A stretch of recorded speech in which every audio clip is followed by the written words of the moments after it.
ಮಾತಾಡ್ತಾರೆ, ನೇರವಾಗಿ ಹೋರಾಟಕ್ಕೆ ಬಂದು ಬರ್ತಾರೆ. ಹೆಂಗಸರು ಅಲ್ಲ, ಗಂಡಸರು ಅಲ್ಲ, ಆ ರೀತಿಯಾದ ಗಂಡನಿಲ್ಲದ ಹೆಂಗಳಂತೆ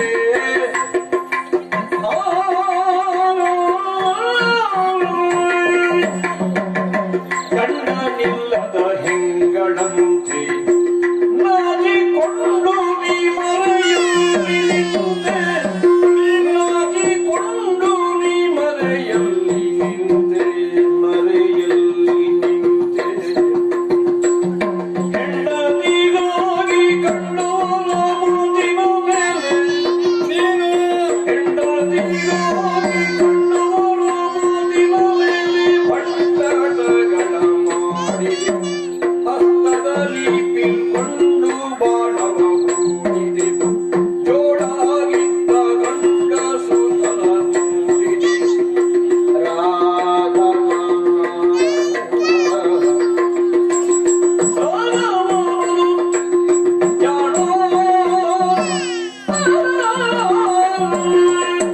ಓ ರಾಘವ, ಹೌದೇ ಹೌದು. ನೀನು ಮಾಡಿದ ಈ ಘನ ಕಾರ್ಯ ಗಂಡನಿಲ್ಲದ ಹೆಂಡತಿ ಮಾಡಿ, ಗಂಡನಿಲ್ಲದವರು ಮಾಡಿದ ವಿಧವೆ ಮಾಡಿದ ಕೆಲಸ ಆಯ್ತು. ಎದುರಿಗೆ ಮುಖ ತೋರಿಸುಗಾದೆ ಬಾಗಿಲ ಮರೆಯಲ್ಲಿ ನಿಂತು ಮಾತನಾಡಿಸ್ತಾರಂತೆ. ನೀನು ಹಾಗೆ ನೇರವಾಗಿ ನನ್ನಲ್ಲಿ ಮಾತನಾಡ್ಲಿಕ್ಕಾಗಲಿಲ್ಲ, ನನ್ನಲ್ಲಿ ಹೋರಾಟ ಮಾಡುವುದಕ್ಕಾಗುವುದಿಲ್ಲ ಎಂಬ ಕಾರಣಕ್ಕೆ ಮರದ ಮರೆಯಲ್ಲಿ ನಿಂತು ಬಾಣವನ್ನು ಬಿಟ್ಟೆ. ನೀನು ಮಾಡಿದ ಈ ಕಾರ್ಯ ಬಹುಶಃ ನಿನ್ನ ವಂಶದಲ್ಲಿ ಯಾರೂ ಮಾಡ್ಲಿಕ್ಕಿಲ್ಲ. ನಾನು ತಿಳ್ಕೊಂಡಿದ್ದೇನೆ ನೀನು ಅದೆಷ್ಟೋ ಮಹಾ ಸಾಧನೆಯನ್ನು ಮಾಡಿದ್ದೀಯಂತೆ. ಈಗ ಹೇಗೆ ನೀನು ಮಾಡಿದ ಸಾಧನೆಯೆಲ್ಲ ಸರಿಯೋ ಅಲ್ಲ ಬೇಕಾಗಿ ಮಾಡಿದ್ದು ಅಂತ ಒಪ್ಪಬೇಕೋ ಇಲ್ಲವೋ ಅಂತ ಗೊತ್ತಾಗುದಿಲ್ಲ. ನೀನು ಮಾಡಿದ ಸಾಧನೆ ಒಂದೊಂದೊಂದಲ್ಲ, ಬೇಕಾದಷ್ಟು ಸಾಧನೆ ಮಾಡಿದ್ದೀಯಂತೆ ನೀನು. ಆದರೆ ಇಲ್ಲಿ ಕೇವಲ ನನ್ನ ತಮ್ಮನ ಮಾತನ್ನು ಕೇಳಿ ಏಕಪಕ್ಷೀಯವಾಗಿ ನಿರ್ಣಯ ತೆಗೆದುಕೊಂಡಿ. ಅಲ್ಲ, ನೀನು ಈ ರೀತಿಯಾಗಿ ಬಾಣ ಬಿಡುವುದಕ್ಕೆ ಕಾರಣ ಏನು? ಅಲ್ಲ, ಇಲ್ಲಿಗೆ ಬಂದ ಕಾಡಾಡಿಯಾಗಿ ಬಂದವನು, ಕಾಡು ಸಂಚಾರಕ್ಕಾಗಿ ಬಂದವನು, ಹೆಂಡತಿಯನ್ನು ಕಳೆದುಕೊಂಡು ಬಂದವನು ಬೇಸರಿಂದ ಬಾಣವನ್ನು ಹೊಡೆದೆ, ತಿನ್ನುವ ಆಸೆಯಿಂದ ಬಾಣವನ್ನು ಹೊಡೆದಿದ್ದರೆ ಇಗೋ ಸಾಯಲಿಲ್ಲ, ಬದುಕಲಿಲ್ಲ ಅಂತ ಪರಿಸ್ಥಿತಿಯಲ್ಲಿ ಕೆಲವಷ್ಟು ಜನ ತಿನ್ನುವುದಕ್ಕೆ ಮುಂದಾಗ್ತಾರೆ. ಆ ಜಾತಿಯವನ ಅಲ್ಲ, ಶಾಸ್ತ್ರವೇ ಹೇಳಿದೆ ಪಂಚನಕ ತಿನ್ನುವುದಕ್ಕೆ ಯೋಗ್ಯವಾದ್ದಲ್ಲ. ತಿನ್ನುವುದಕ್ಕೆ ಯೋಗ್ಯವಾದುದು ಯಾವುದು? ಹಂದಿ, ಮುಳ್ಳಂದಿ ಹಾಗೂ ಜಿಂಕೆ, ಉಡ ಹಾಗೂ ಮೊಲ, ಇದನ್ನು ತಿನ್ನಬಹುದು ಅಂತ ಶಾಸ್ತ್ರ ಉಂಟು. ಆ ಜಾತಿಗೆ ಸೇರಿದವನು ನಾನು ಸರ್ವತಾ ಅಲ್ವಲ್ಲ. ಹಾಗಾದ್ರೆ ಯಾಕೆ ನನ್ನನ್ನು ಬಾಣ ಬಿಟ್ಟಿ? ಅಲ್ಲ, ಕೇವಲ ನನ್ನ ತಮ್ಮನ ಮಾತನ್ನು ಕೇಳಿ ನೀನು ಬಾಣ ಬಿಟ್ಟಿಯಲ್ಲ. ಹೆಂಡತಿಯನ್ನು ಕಳೆದುಕೊಂಡಾಗ ಮತಿಭ್ರಮಣೆ ಆಯ್ತು ನಿನಗೆ. ಅದಲ್ಲದಿದ್ರೆ ರಾವಣ ನಿನ್ನ ಮಡಿಯನ್ನು ಕದ್ದುಕೊಂಡು ಹೋದ. ರಾವಣನ್ನು ಸೋಲಿಸುವುದಕ್ಕಾಗಿ, ನಿನ್ನ ಮಡದೆಯನ್ನು ಹಿಂಪಡೆಯುವುದಕ್ಕಾಗಿ ನನ್ನ ತಮ್ಮ ಸುಗ್ರೀವ, ಹೇಳಿ ಸುಗ್ರೀವ ಅಣ್ಣನನ್ನು ನೋಡುವುದಕ್ಕಾಗಿ, ಅಣ್ಣನಲ್ಲಿ ತಪ್ಪಾಯ್ತು ಅಂತ ಕೇಳಿಕೊಳ್ಳುವುದಕ್ಕೆ ಮುಖವಿಲ್ಲದೆ ಎಲ್ಲೋ ಋಷಿಲಿಂಗ ಪರ್ವತದಲ್ಲಿ ಅಡಗಿ ಕುಳಿತವನ ಸಕಾರವನ್ನು ಬೇಡಿ, ಅವನ ಸ್ನೇಹವನ್ನು ಹಚ್ಚಿ ಅವನೊಂದು ನೀನು ತರುವುದಕ್ಕೆ ಸಾಧ್ಯ ಉಂಟ? ನೀನು ಮಾಡಿದ್ದು ಹೇಗಾಯ್ತು ಗೊತ್ತಾ? ರಾವಣಂತ ಮಹಾಸಾಗರವನ್ನು ಉತ್ತರಿಸುವುದಕ್ಕೆ ಇಂಥ ನೌಕೆಯನ್ನು ಬಿಟ್ಟು ಕೇವಲ ಹರಿಗೋಲನ್ನು ಹಿಡಿದು ಹೋದಾಗಾಯ್ತಲ್ಲ. ಒಂದು ವೇಳೆ ನಿನ್ನ ವಿಚಾರವೇ ನನ್ನಲ್ಲಿ ಹೇಳಿದ್ರೆ ನಾನೇಕೆ ನನ್ನ ಬಾಲ ಅಂಗದನ್ನು ಕಳಿಸಿ ನಿನ್ನ ಮಾಡಿದನ್ನು ತೆರೆದುಕೊಳ್ತಿದ್ದೆ. ಅಷ್ಟೇ ಅಲ್ಲ, ನನ್ನ ಬಾಲವನ್ನೇ ಬೆಳೆಸಿ ಆ ಚಿತ್ರಕೂಟ ಪರ್ವತವನ್ನೇ ಎಳೆದು ನಿನ್ನ ಕಾಲಬಡದಲ್ಲಿ ಇಡ್ತಿದ್ದೆ.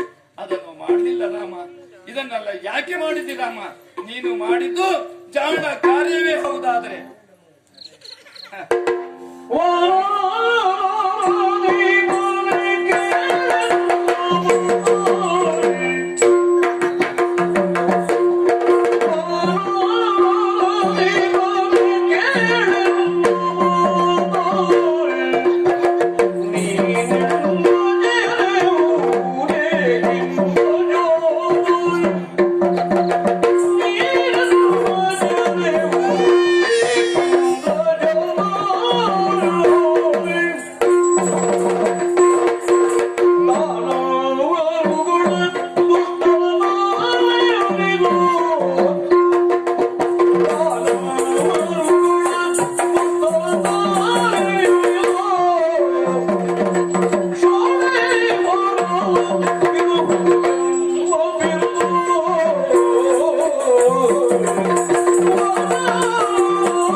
ಮಾತು ಪಥ್ಯವಾಗುವುದಿಲ್ಲ, ಮಾತ್ರವಲ್ಲ ಮನವರಿಕೆ ಆಗುವುದಿಲ್ಲ.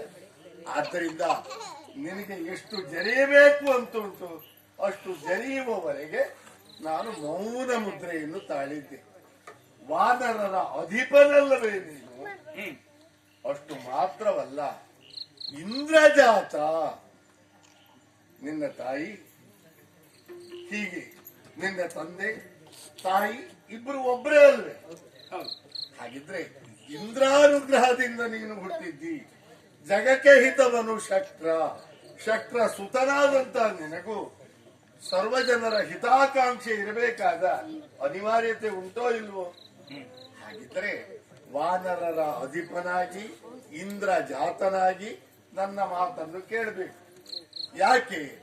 ಈಗ ನಾನು ಮಾಡಿದ್ದು ತಪ್ಪು, ನಾನು ಹೇಡಿಗಳ ಹಾಗೆ ವ್ಯವಹರಿಸಿದೆ, ಅಲ್ಲ ಲಂಡಿಗಳ ಹಾಗೆ ವ್ಯವಹರಿಸಿದೆ ಇತ್ಯಾದಿ ವಿಷಯಗಳನ್ನು ನೀನು ಹೇಳಿದೆಯಲ್ಲ. ಆದ್ರೆ ಮತ್ತೊಬ್ಬರ ಬಗ್ಗೆ ಆಕ್ಷೇಪಿಸಬೇಕಾದ್ರೆ ತಾವು ಎಷ್ಟು ಶುದ್ಧ ಎನ್ನುವುದನ್ನು ಯೋಚಿಸಬೇಕು. ಅಯ್ಯ ಅದೋ ನೋಡು ಅಂತ ಹೀಗೆ ಒಂದು ಬೆರಳನ್ನು ತೋರಿಸುವಾಗ 3 ಬೆರಳು ನಮ್ಮ ಕಡೆ ತೋರಿಸ್ತಾ ಇರ್ತದೆ ಅಲ್ವಾ?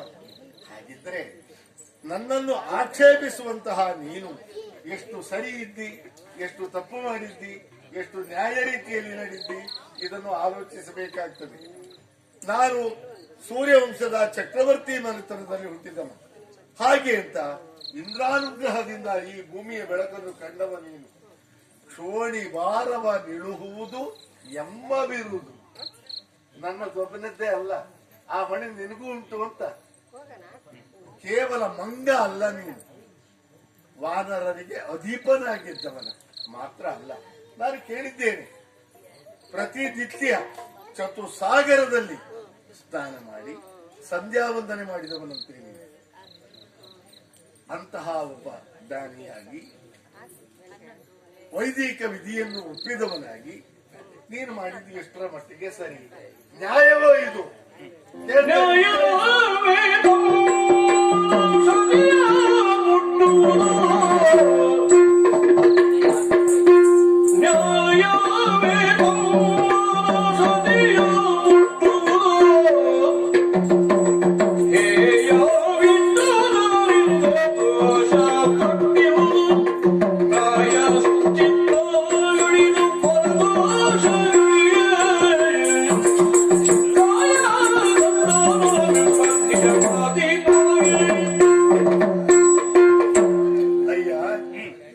ಪ್ರಾದೇಶಿಕವಾದಂತಹ ಒಂದು ಸಂಸ್ಕಾರ ಸಂಸ್ಕೃತಿ ಅಂತ ಉಂಟು.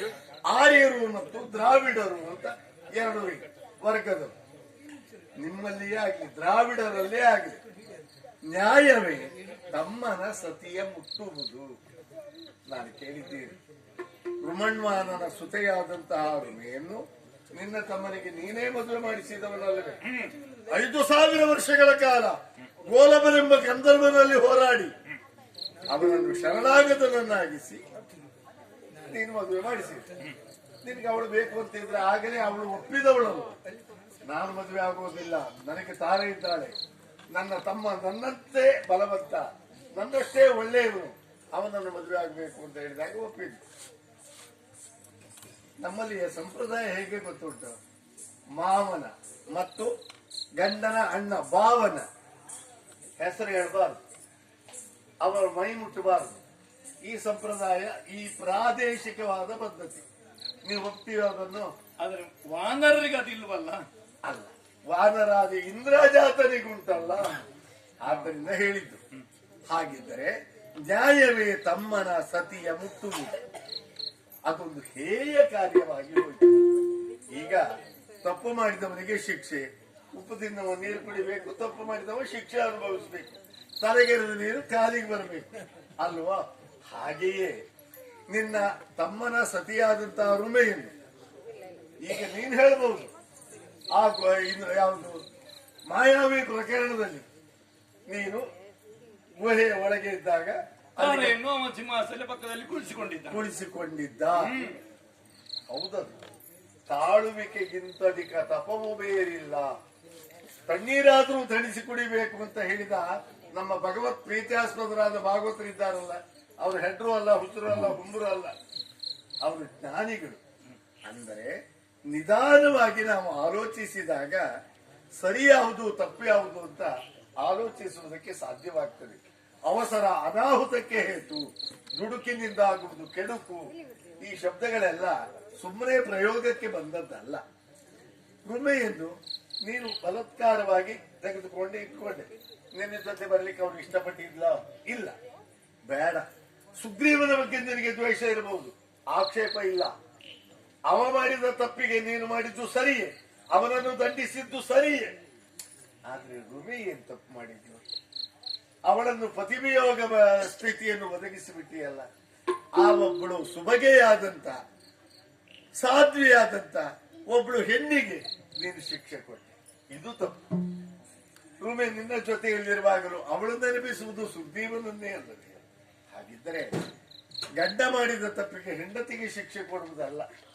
ಹೆಂಡತಿ ಏನಾದ್ರೂ ತಪ್ಪು ಮಾಡಿದ್ರೆ ಆಗ ಗಂಡನಿಗೆ ಶಿಕ್ಷೆ ಕೊಡಬೇಕು. ಅವಳನ್ನು ಸರಿಯಾಗಿ ನಡೆಸಿಕೊಂಡ್ರೆ ಹೆಂಡತಿ ತಪ್ಪು ಮಾಡಲ್ಲ. ಗಂಡನ ದೌರ್ಬಲ್ಯವೋ ಅಥವಾ ಬೇರೆ ಯಾವುದೋ ಕಾರಣ, ಆ ಕಾರಣಕ್ಕಾಗಿ ಹೆಣ್ಣು ತಪ್ಪು ಮಾಡ್ತಾಳೆ. ಅವಳೇನೂ ತಪ್ಪು ಮಾಡಿಲ್ಲ, ಅವಳಿಗೆ ನೀನು ಶಿಕ್ಷೆ ಕೊಟ್ಟಿದ್ದಿ. ಆದ್ದರಿಂದ ಹೇಯವಿದ್ದುದರಿಂದ ದೋಷ ತಟ್ಟಿರುವುದು. ಹಾಗಿದ್ರೆ ಇದಕ್ಕೆ ಪರಿಹಾರ ಏನು? ಕಾಯಖಂಡನ. ಈ ನಿನ್ನ ಅಪರಾಧಕ್ಕೆ ಇದು ಪ್ರಮಾದ ಅಲ್ಲ, ಇದು ಅಪರಾಧವೇ ಹೌದು.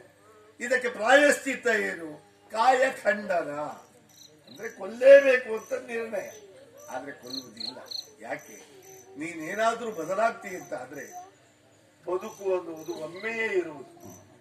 ಧರ್ಮವನ್ನು ಸಾಧಿಸುವುದಕ್ಕೆ ವಿಶ್ವಾಮಿತ್ರರು ಹೇಳಿದ್ದು ನೀನು ಕೇಳಿರ್ಬೇಕು.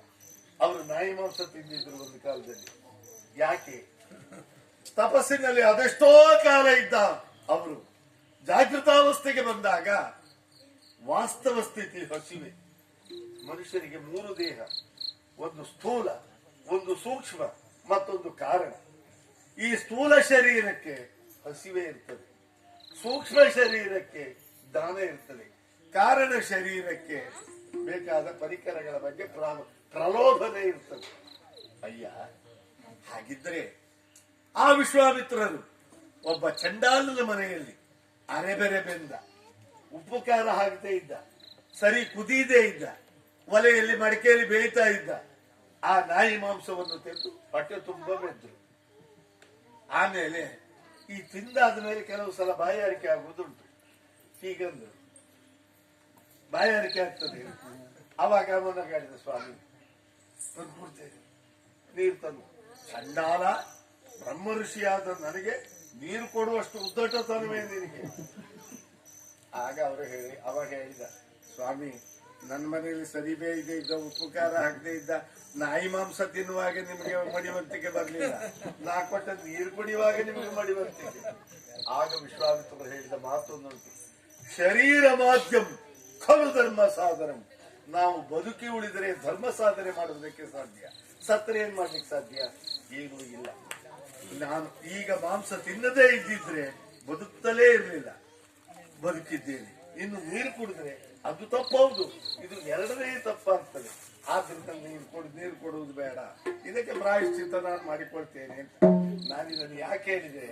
ಈಗ ನೀನು ಮಾಡಿದ್ದು ತಪ್ಪು ಅಂತ ನಿನಗೆ ಗೊತ್ತಾಗಿ ನೀನು ಒಪ್ಪಿಕೊಳ್ತೀಯ ಅಂತ ಆದ್ರೆ ನಿನ್ನನ್ನು ಕಾಯಖಂಡನ ಇದಕ್ಕೆ ಶಿಕ್ಷೆ ಅಂತ ಹೇಳಿದ್ನಲ್ಲ, ಅದು ಮಾಡುವುದಿಲ್ಲ. ಬದುಕುವ ಆಸೆ ಉಂಟ ನಿನಗೆ? ಉಂಟಾ? ರಾಮ ನಿನ್ನ ಬಾಣ ಮುಂದಿನ ಬದುಕಬೇಕೆಂಬ ಆಸೆಯುಂಟೆ.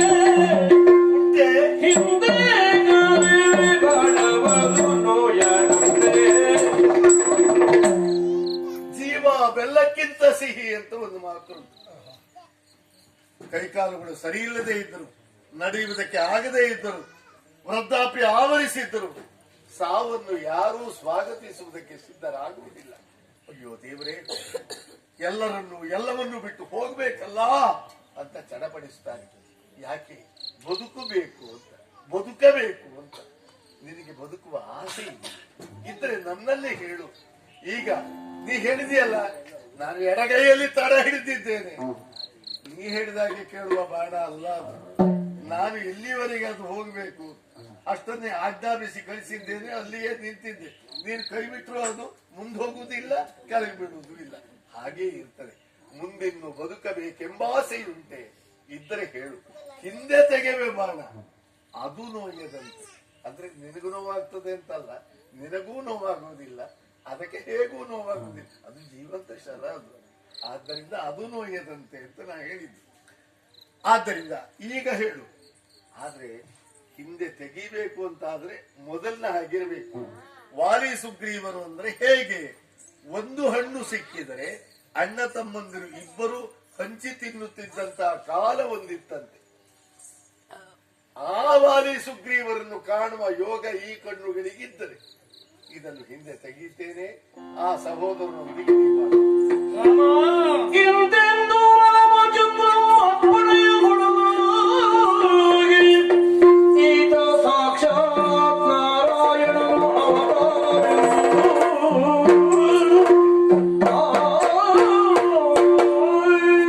ಓ ರಾಮಚಂದ್ರ, ಎಲ್ಲವನ್ನು ತಿಳಿದುಕೊಂಡೆ. ಈಗ ನೀನು ಸಾಕ್ಷಾತ್ ನಾರಾಯಣನೇ. ಇಡೀ ಜಗತ್ತೆಲ್ಲ ಕ್ಷೋಭೆಗೆ ಒಳಗಾದ ಮರೆಯ ಮಹಾಚೇತನವೊಂದು ಇಳಿದು ಬರ್ತದೆ ಜಗತ್ತನ್ನು ಪುನಃಸ್ಥಿತಿಗೆ ತರುವುದಕ್ಕೆ. ಆ ನೆಲೆಯಲ್ಲಿ ನೀನು ಬಂದವ. ನಾವೆಲ್ಲ ಹಾಗಲ್ಲ, ಭೂಮಿಗೆ ಬಿದ್ದವರು. ರಾಮಚಂದ್ರ, ಒಂದಿನಿತೂ ನೋವಾಗದ ಹಾಗೆ ಈ ಬಾಣವನ್ನು ತೆಗಿತೇನೆ ಅಂತ ಹೇಳ್ತೀಯಲ್ಲ ರಾಮಚಂದ್ರ, ನಿನ್ನ ಬಾಣ ತಾಗಿದ ಮೇಲೆ ಇನ್ನು ಬದುಕುವುದಕ್ಕೆ ಆಸೆ ನನಗಿಲ್ಲ. ಈ ಸಂಸಾರದ ಈ ತಾಪತ್ರೆಗಳಲ್ಲೆಲ್ಲ ಬದುಕಿ ಇರಬೇಕೆಂಬ ಆಸೆಯು ಸರ್ವತ ನನಗಿಲ್ಲ. ಯಾವ ಕಾಲಕ್ಕೆ ನನ್ನ ಪಾಲಿಗೆ ಮರಣ ಬರ್ತದೆ ಅಂತ ನಿರೀಕ್ಷೆಯಲ್ಲೇ ಇದ್ದವ ನಾನು. ಯಾಕಂದ್ರೆ ಹುಟ್ಟಿದ ಪ್ರತಿಯೊಂದು ಜೀವಿಯು ಸಾಯಲೇಬೇಕಲ್ಲ, ಹುಟ್ಟುವುದೇ ಇಲ್ಲ. ಹಾಗಾಗಿ ಈ ಪ್ರಪಂಚ ಹಾಗೆ ಚಂಚಲೆತ ಮಿಂಚೊಂದು ಕೊಂಚ ಕಾಲ ಕಂಡು ಮಿಂಚಿ ಮಾಯವಾಗುವಂತಹ ಈ ಪ್ರಪಂಚದಲ್ಲಿ ಬದುಕು ಬೇಕು ಎನ್ನುವ ಸರ್ವತ ಆಸೆ ನನ್ನ ಪಾಲಿಗಿಲ್ಲ ರಾಮ. ರಾಮ, ಹಾಗೆ ನಿನ್ನ ಬಾಣದಿಂದ ನಾನು ಮಾಡಿದ ಪಾಪವೆಲ್ಲ ಪರಿಹಾರವಾಯಿತು ಅಂತ ತಿಳ್ಕೊಳ್ತೇನೆ. ಹಾಗೆ ನೀನು ಹಿಂಸೆಗಿದ್ಯಾ, ಆದ್ರೆ ವಾಲಿಯ ಮೈಯಲ್ಲಿ ಒಂದು ಕಲೆ ಉಳಿತದಲ್ಲ ರಾಮ. ನೀ ಬದುಕಿ ಉಳಿದರೆ ಕಲೆ ಉಳಿತದೆ. ಹಾಗಾಗಿ ಇದುವರೆಗೂ ವಾಲಿಯ ಜೀವನದಲ್ಲಿ ಯಾವ ಕಲೆಯೂ ಇಲ್ಲ, ಮೈಯಲ್ಲೂ ಕಲೆ ಇರಬಾರದು. ರಾಮನ ಬಾಣಕ್ಕೆ ಖುಷಿಯೂ ಇಲ್ಲ, ವಾಲಿಯ ಮೈಯಲ್ಲಿ ಕಲೆ ಇಲ್ಲ. ರಾಮ, ಒಂದು ಅನುಗ್ರಹಿಸ್ತಿ ಅಂತ ಆದ್ರೆ ಅದು ನನ್ನ ಭಾಗ್ಯ ಅಂತ ತಿಳ್ಕೊಳ್ತೇನೆ. ಇದುವರೆಗೆ ನಾನು ಮಾಡಿದ ಅನೇಕ ಅಪರಾಧಗಳು ನೀನು ಹೇಳಿದ ಹಾಗೆ ಈ ಪ್ರಪಂಚದ ಉಳಿವಿಗಾಗಿ ನಾವಿರಬೇಕಾಗಿತ್ತು. ದುಷ್ಟ ರಾವಣನನ್ನು ನಿಗ್ರಹಿಸಬೇಕಾಗಿತ್ತು. ಅವನ ನಿಗ್ರಹಿಸಲಿಲ್ಲ ನಾನು. ಅವನ ಸಹಾಯತ್ವವನ್ನು ಹಚ್ಚಿದೆ, ಸ್ನೇಹವನ್ನು ಪಡೆದೆ. ತಪ್ಪಲ್ಲವಾದು. ನಾವೆಲ್ಲ ಭೂಮಿಗೆ ಬಂದವರು, ಇಂದ್ರಜಾತನಾದ ನಾನು ದೇವತೆಗಳ ಸಹಕಾರವಾಗಿರ್ಬೇಕಾಗಿತ್ತು. ಆ ಕಾರ್ಯದಲ್ಲಿ ಸರ್ವತಾ ಮುಂದೆ ಹೋಗಲಿಲ್ಲ ನಾನು. ಯಾಕೆ ಅಂತ ನನಗೆ ಆಲೋಚನೆ ಆಗ್ಲಿಲ್ಲ. ಈಗ ಗೊತ್ತಾಯ್ತು, ನಮ್ಮ ಜೀವನದಲ್ಲಿ ಉದ್ದಕ್ಕೂ ತಪ್ಪನ್ನೇ ಮಾಡಿಕೊಂಡು ಬಂದಿದ್ದೇನೆ. ಇನ್ನು ಆ ತಪ್ಪನ್ನು ಮಾಡುವುದಕ್ಕೆ ನಾನು ಸಿದ್ಧನಿಲ್ಲ. ಯಾಕೆ, ನಿನ್ನ ಬಾಣದಿಂದ ಈ ದೇಹ ಶುದ್ಧವಾಯಿತು ಅಂತ ತಿಳ್ಕೊಳ್ತೇನೆ. ರಾಮ, ಕೊನೆಯದಾಗಿ ಹೇಳ್ತೇನೆ, ಬಾಣ ತೆಗಿದಾರ ತೆಗಿ, ಆದ್ರೆ ಈ ಜೀವಕ್ಕೆ ಮೋಕ್ಷವನ್ನೇ ಕರುಣಿಸಬೇಕು. ಮೋಕ್ಷವನ್ನೇ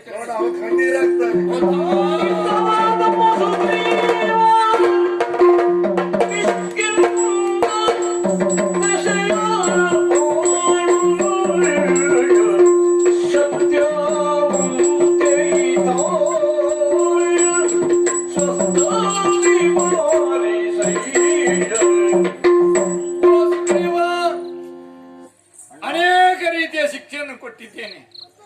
ಯಾವುದನ್ನು ಮನಸ್ಸಿನಲ್ಲಿ ಇಟ್ಟುಕೊಳ್ಬೇಡ. ಕಾಲಕ್ಕೆ ಸರಿಯಾಗಿ ನಾವು ವರ್ತಿಸ್ತೇವೆ ಅಂತ ತಿಳ್ಕೋ. ಓ ತಮ್ಮ, ಈಗ ರಾಮಚಂದ್ರ ಸಾಕ್ಷಾತ್ ನಾರಾಯಣನೇ, ಮತ್ತಾರು ಅಲ್ಲ. ಅವನ ಅನುಜ್ಞೆಯಂತೆ, ಅವನ ಸಲಹೆಯಂತೆ ಈ ರಾಜ್ಯವನ್ನು ಆಳು. ಅವನಿಗೆ ಸಹಕಾರವಾಗಿ ಬಾಳು. ಅಲ್ಲ, ಸದಾ ಅವನ ದಾಸನಾಗಿ ಇರು. ಹಾಗೆ ಕಿಷ್ಕಿಂಧೆಯ ಎಲ್ಲ ಪ್ರಜೆಗಳನ್ನು ಸಂತೋಷವಾಗಿ ನೋಡು. ನನ್ನ ಮಗ ಅಂಗದ ಬಹಳ, ಅವನನ್ನು ಈ ರಾಮನ ಪದದಳದಲ್ಲಿ ಇಡುತ್ತೇನೆ. ಹಾಗೆ ನನ್ನ ತಾರೆ, ನನ್ನ ಮಡದಿಯನ್ನ ಯಾವ ರೀತಿ ಅನುಭವಿಸ್ತೇ ಅವರನ್ನೆಲ್ಲ ಸಾಕು. ಓ ತಮ್ಮ ತಮ್ಮ ತಮ್ಮ,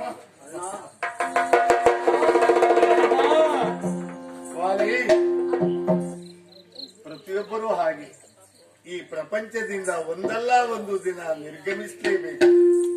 ಆಶಾವಾದಿಯಾಗಿ ಏನಾದರೂ ನಿರ್ಗಮಿಸಿದ್ರೆ ಆ ಆಸೆಯನ್ನು ಪೂರೈಸಿಕೊಳ್ಳುವುದಕ್ಕೆ ಬೇಕಾಗಿ ಮತ್ತೊಮ್ಮೆ ಹುಟ್ಟಿ ಬರಬೇಕಾಗ್ತದೆ. ಪ್ರಾಣೋತ್ಕ್ರಮಣ ಸ್ಥಿತಿಯಲ್ಲಿ ಆ ಜೀವಿಯ ಮನಸ್ಸು ಏನನ್ನು ಬಯಸ್ತದೆ ಅದನ್ನೇ ಅಸ್ತು ಅಂತ ಆ ಸದಾಶಿವ ಹೇಳ್ತಾನಂತೆ. ನಿನಗೆ ಮರಳಿ ಬರುವ ಆಸೆ ಇಲ್ಲವಲ್ಲ? ಹಾಗಿದ್ರೆ ಇದು ತೆಗೆದೆ.